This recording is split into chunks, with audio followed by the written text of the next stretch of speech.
Ang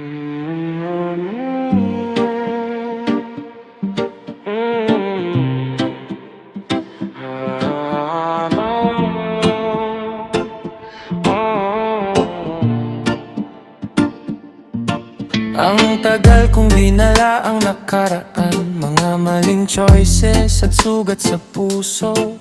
At minsan feeling ko wala nang pag-asa, na baka hanggang dito na lang ako. Habang nakatingin ang mundo sa mistakes ko, nahihirapan akong maniwala ulit na may future pa para sa taong tulad ko, na may purpose pa akong dala. Pero sa gitna ng takot at gulo, may maliit na boses na nagsasabi, hindi pa tapos ang story mo, may plano pa para sa buhay mo. At kahit hindi malinaw ang future, pinili kong magtiwala sa iyo, dahil mas malakas ang grace mo kaysa sa nakaraan ko. Kapag awa mo ang umawa sa akin, may pag-asa pa ring bumangon.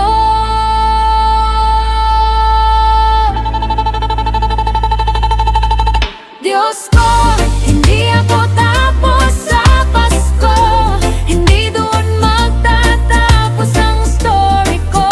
Sa bawat pagkakamali at sugat ng kahapon, may bago ka pang plano.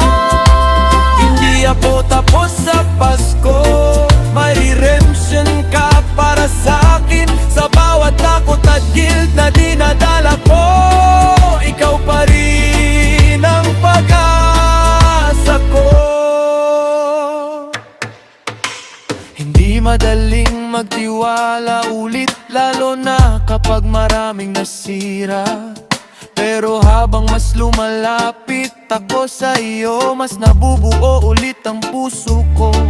At pagka hindi perfect ang simula ko, pero hindi ibig sabihin tapos na ako, dahil may future palang naghihintay sa mga pusong handang magbago. Kapag grace mo ang nagsasalita, hindi na ako alipin ng kahapon.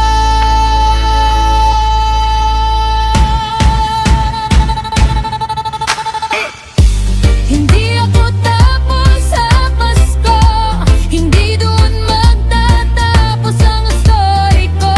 Sa bawat pagkakamali at sugat ng kahapon, may bago ka pang plano. Hindi ako define ng failures ko, hindi ako nakakulong sa dating ako. May hawak kang mas malaki kaysa guilt ko, may future kang mas malaki kaysa fear ko. So I will rise, I will trust, I will move kahit hindi malinaw ang bukas, dahil ang grace mo mas malakas kaysa Pasko. Hindi ako tapos sa Pasko, may paasa pa para sa buhay ko. Sa bawat luha, takot at nagkakamali, may bagong simula ka pa rin. Hindi ako tapos sa Pasko, may pag-asa pa para sa buhay ko. Sa bawat luha, takot at nagkakamali, may bagong simula ka pa rin. Kapag may grace, may bagong future.